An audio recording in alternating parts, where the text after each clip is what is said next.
Olá, amados, sejam muito bem-vindos a mais um podcast Ative Seu DNA e Valnice Milhomens. Aqui nós falamos de estratégias e ferramentas para enriquecer seu espírito, sua alma e seu corpo.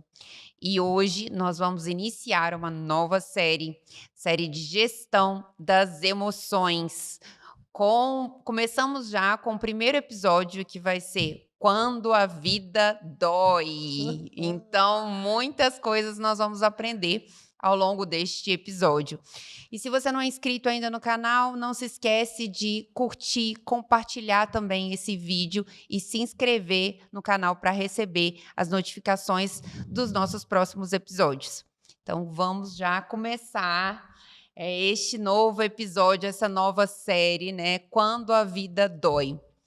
E eu queria já começar com a história de José, né? É uma história que muitos conhecem. Eu queria começar com Gênesis 37, NVT, na versão NVT, Os Sonhos de José.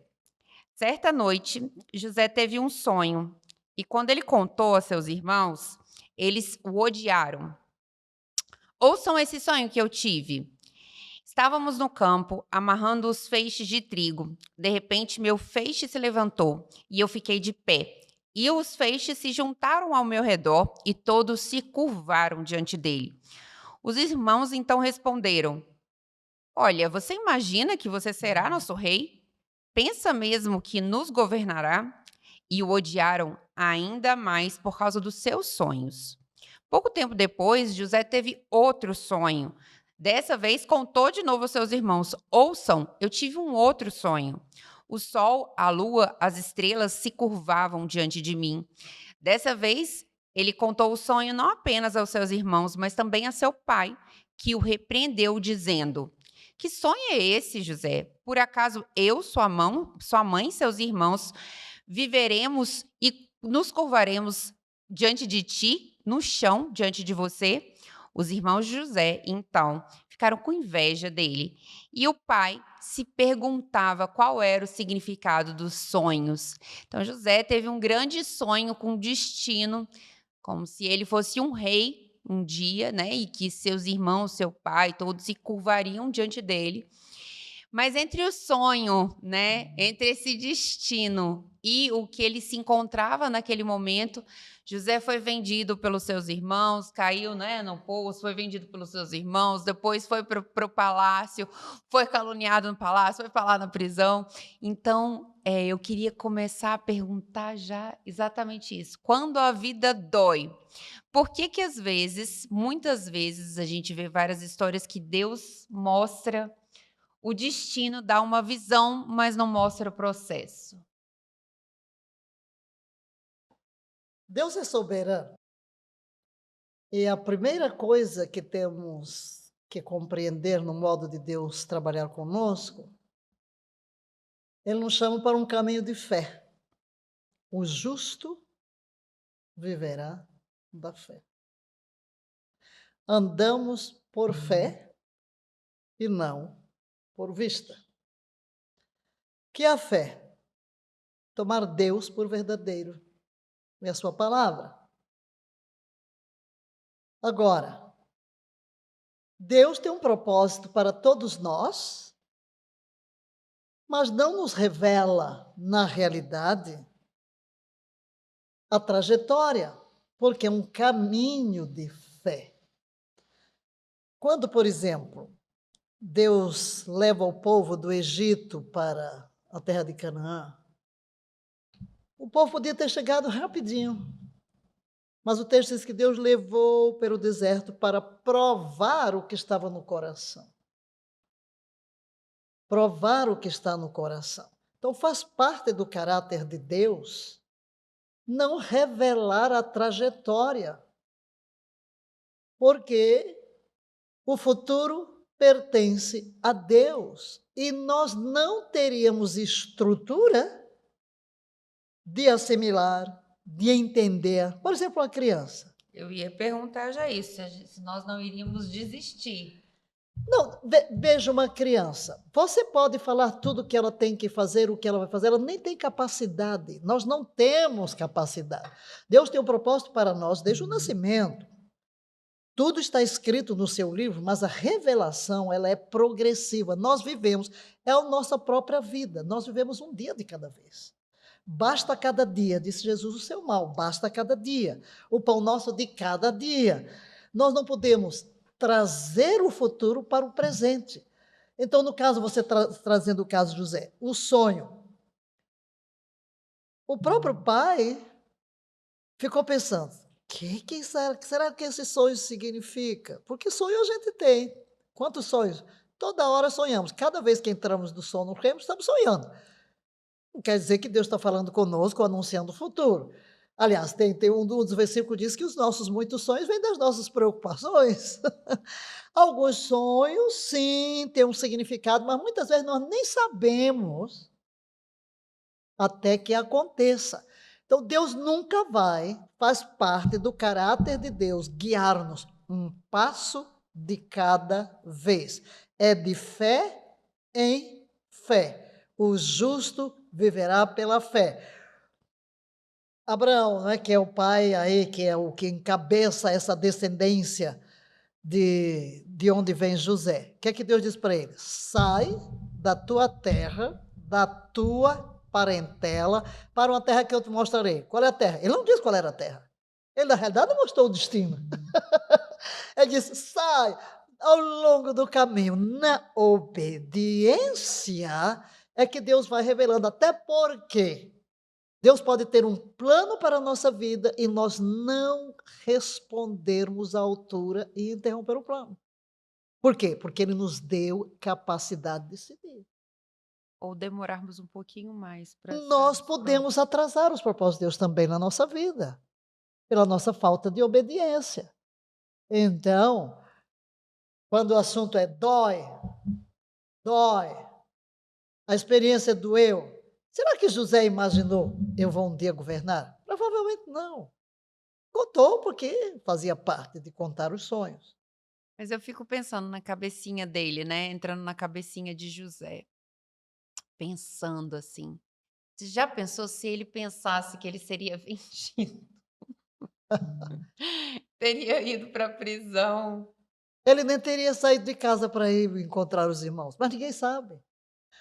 Agora, uma coisa que nós temos que considerar é o seguinte: às vezes somos fatalistas, e fatalismo é heresia. O que é o fatalismo? Tudo que acontece você diz, mas Deus permitiu, mas Deus determinou. Nós eliminamos totalmente a responsabilidade humana. Não é que Deus escreveu, agora José vai ter que ser vendido, José vai ter que ser traído, tarará. Deus estabeleceu um plano assim. Não é assim que Deus trabalha.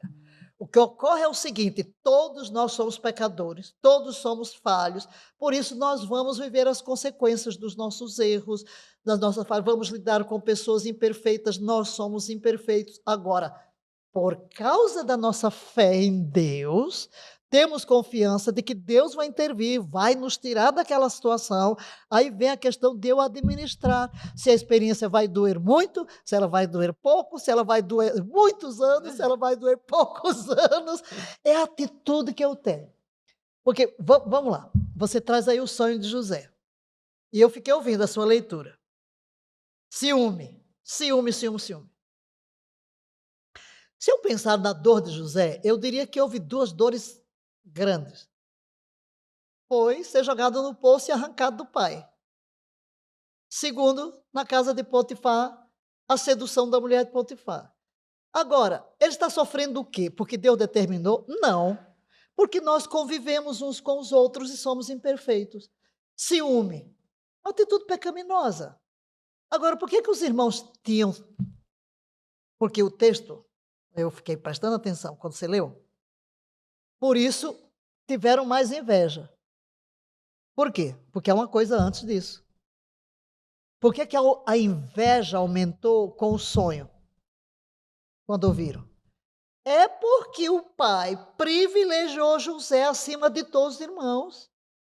Uma túnica. Deu a túnica de cores, quer dizer, colocou como se ele fosse o primogênito. Ele não era o primogênito, o preferido. Onde estavam os irmãos? Todos eles cuidando das ovelhas. E onde estava José? no colinho de papai, né? Então aqui já vê a deficiência da formação que provoca o ciúme nos irmãos, entendeu? Ah, esse camarada, né? É agora o querido do papai, agora vai querer reinar sobre nós? Espera ainda. Aí e ele ficava contando as coisas erradas dos irmãos para o pai. Olha lá. Ah, né? Então já está provocando uma situação familiar de inveja. Não é que Deus determina, entendeu? Então, quando Jesus diz que no mundo tereis aflições, sim, porque não vivemos em um mundo imperfeito e somos imperfeitos também. E a gente não sabe se José se esnobava também, né? Olha, papai, o que é que os meninos andam fazendo? E ele foi lá para trazer notícias. Aí coisa, esse camarada, vamos lá. Então provoca. Mas há algo, né, que eu acredito que José aprendeu a lidar com aquela dor, porque ele foi arrancado. E agora ele é vendido. Sofreu? Ah, não pode dizer que não sofreu. Mas quando eu vejo que na casa de Potifar, José é colocado como mordomo, se sobressai, eu só posso entender que ele administrou a dor. Que ele preferiu crer na aliança. Deus está comigo, porque o texto diz que Deus era com ele. Deus era com ele. Então, tudo que colocava na mão dele dava certo, prosperava. Então, ele tinha uma boa atitude.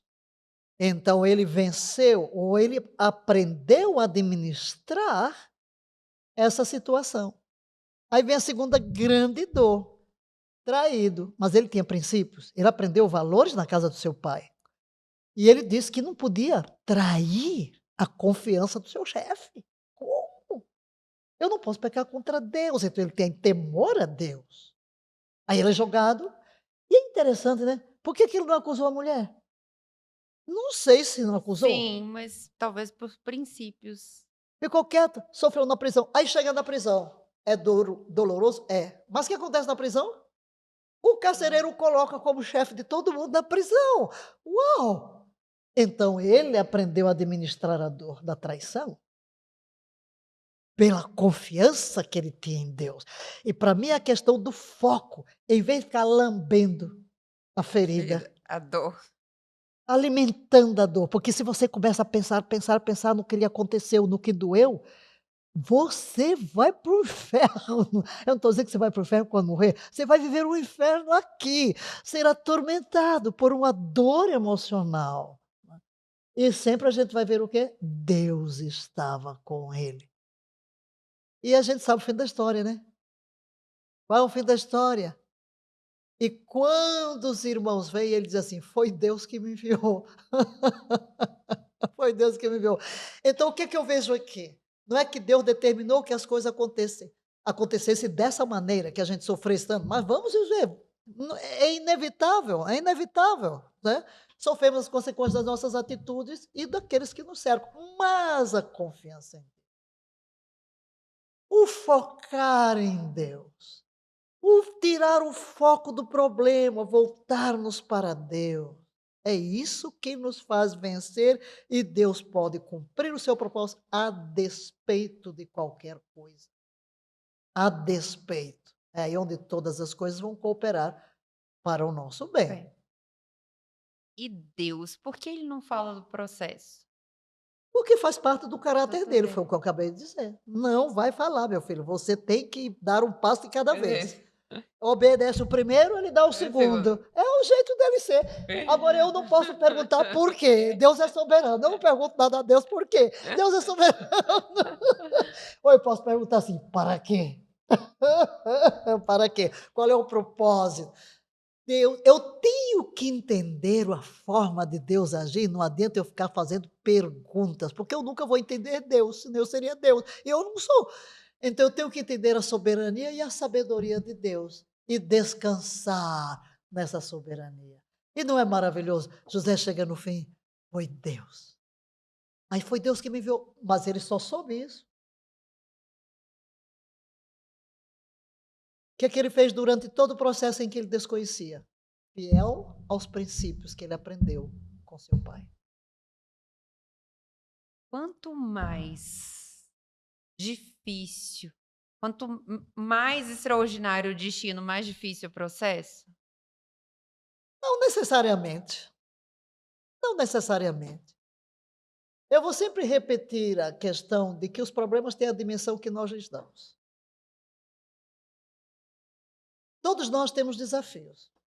Todos, todos, todos, todos em qualquer área. Você tem um desafio quando se casa de criar seus filhos, você tem um trabalho, você abre uma empresa, você tem um curso para fazer, todos temos desafios.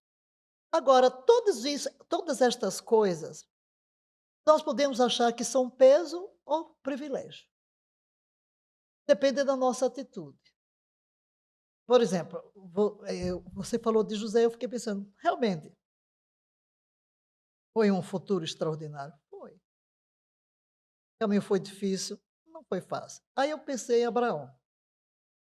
Sai da tua terra. Foi difícil? Talvez porque ele Não, não eu. sabia para onde ir, né, e deixar toda a sua família, se ele fosse uma pessoa apegada à família, né, É, mas a entregar seu questão, filho sabe o que é Isaac. que eu vejo no povo antigo, como Abraão, como José, mesmo Moisés? O que eles conheciam de Deus? Nada. Nós temos Bíblia, nós temos toda uma revelação. Eles não tinham. Nós temos o Espírito Santo, eles não tinham. Sabiam da existência de Deus, que não sabiam nem o nome dele, o Criador. Mas os povos antigos tinham algo que nós precisamos captar para vencer e ser como eles: aliança. O que era uma aliança? Era um tipo de contrato que duas pessoas faziam e que criava um vínculo permanente, indesligável, comprometedor para o resto da vida. Se eu fizesse uma aliança com você, pronto. Eu não posso trair a aliança, eu não posso quebrar a aliança sob pena de morte. O que é seu é meu, o que é meu é seu, pronto, dívidas e bens. Quer dizer, temos tudo em comum. Quem luta contra mim, luta contra você. Quem luta contra você, luta contra mim. Você é a minha defesa, é a minha proteção. Eu sou sua defesa, eu sou sua Sim, proteção. como Ruth É fala. um vínculo permanente. Então, Deus fez uma aliança com Abraão. Então, é aqui que Abraão se apega. Quando Deus vai se revelar a Abraão, a Bíblia diz: creu Abraão em Deus e isso lhe foi imputado como justiça. Por isso ele é chamado pessoa da fé. Fé, fé. Deus honra a fé. Se há uma coisa que Deus honra é a fé. Porque o que é a minha fé? Eu expresso. Creio em ti, confio em ti, tua palavra é final. A fé, esta é a vitória que vence o mundo, a nossa fé. Então eles se seguraram na fé. Na fé. E por causa da fé, os desafios, as durezas da vida, as renúncias não custavam tanto. Gente, Deus chega e pede a Abraão um filho. O único que ele esperou quantos anos para gerar o filho. E a gente não vê Sim. Abraão lamentando nada. Não sofreu. Olha aqui, tudo depende. Se eu não confiasse em Deus, ai meu Deus, meu filho, vou chorar para papá. Ah, não chorou nada. Pelo contrário, ele leva o filho, põe a lenha em cima Essa é dele. dele. Aí chega lá para os empregados, olha, fica aqui enquanto eu Nós vou ali com o voltamos. menino adorar e É. voltaremos. E voltaremos. Porque tudo é segurado na aliança e na fé. Por isso, quando você me traz aqui, nesse podcast, exemplos do Antigo Testamento, eu digo, meu Deus, o que é que segurou essa gente? Consciência de aliança. Consciência de aliança. Então, a vida dói? Tem momentos difíceis? Tem. Mas se eu tenho uma aliança com Deus, tu és meu escudo, tu és minha proteção, tu és minha defesa, tu estás comigo, nada me faltará, tu me farás triunfar, não importam as lutas, eu vencerei todas elas, não importam as tempestades, eu vencerei. Se eu subir ao mundo, às trevas, tu lá estás e faz luz, se eu descer às profundezas, é o que o salmista diz, né? Se eu subir ao alto, lá estás, se eu descer, lá estás, as trevas e a luz são para ti a mesma coisa. Então, se eu tenho consciência de que eu estou aliançado com Deus, eu estou em Deus, e hoje, no Novo Testamento, meu Deus do céu, o que é que Paulo diz? Quem se une ao Senhor? Uau! Eu estou unida a Deus, eu estou unida a Cristo. Eu tenho um dono, eu tenho um pai, eu tenho meu irmão mais velho. Quem é que vai lutar comigo? Não se meta comigo, hein? Uhum. Meu irmão vai me defender, hein? Meu pai vai me proteger. Então, ruja o mar, venham as tempestades, venham as trevas, eu andarei em plena luz, triunfando sobre todas as circunstâncias. É aí onde a dor desaparece. Vem alívio, vem alívio. Por quê? Porque eu mudei o foco. A minha fé está em Deus e a minha fé me fará triunfar. Misericórdia, já preguei, desculpa lá. Maravilhoso! Então essa era justamente a última pergunta que ficou para vocês, que era qual o conselho para as pessoas que estão passando por algum momento de dificuldade. Você acabou de falar brilhantemente, né. Qual o conselho que a gente dá para as pessoas que estão passando por momentos de dificuldade, seja financeira, pessoal, em casa, com a família? Saiba que você não está só. Creia em Deus. Se você se aliançar com Ele, não importa, você não precisa saber o futuro. Não podemos saber o futuro. Se Deus nos revelasse as coisas pelas quais iríamos passar em nossa vida, nós iríamos afundar, mas não precisamos. Nada sei sobre o futuro, eu gosto do hino. Nada sei sobre o futuro, desconheço o que há de vir. Mas um bom amigo eu tenho, que me leva ao meu porvir. Então, o Deus que está comigo. E aí é onde Paulo diz, graças a Deus que sempre nos. E aí onde Davi chega e diz, Yahvé é meu pastor. Me faltará. Nada. Muito lindo. Me faz lembrar até da passagem que você fala muito de Pedro, né. Pedro quando anda sobre as águas e olha para Jesus, não olha para a tempestade, né. Ele Então anda. fixa os olhos em Jesus e anda sobre as águas. Então, Então tira os olhos dos problemas, olhe para aquele que tem o controle do mundo inteiro nas suas mãos. E não precisa. Vai ter momento, vamos sentir, mas não vai ser permanente. A dor vem, é natural. O próprio Jesus disse: a minha alma está angustiada, duros, mas você não está sozinho. Não está sozinho. amém, aleluia. Então vamos nos agarrar a isso, né. Você não está sozinho, porque o que é que nos faz sofrer mais? É a solidão, Sim. é a falta de uma mão amiga. Às vezes, de tudo que nós precisamos é simplesmente a presença, nem palavra, né? Nem palavra. Você, por exemplo, perde um ente querido. Não adianta, palavras não consolam, mas a sua presença é um Como conforto. Ruth com Noemi, quando a gente falou no episódio passado, né. Exato. Então Deus Lealdade. está com você, não te deixarei, não te abandonarei. Quando andares pelas águas, estarei contigo. Quando passares pelos rios, não te afogarás, nem a chama arderá em ti. Eu sou teu Deus, te tomo pela tua mão, te ajudo. Então isso nos ajuda a vencer estes momentos difíceis que todos vamos enfrentar. Mas como Jesus prometeu, no mundo tereis aflições, mas tem de bom ânimo, eu venci. Amém, aleluia. Então, se vocês conhecem alguém que estão passando por algum momento de dificuldade, alguma tristeza, que a vida está proporcionando aí algumas dores, não esquece de compartilhar esse episódio, é muito importante para poder ajudar essa pessoa. E até o próximo episódio.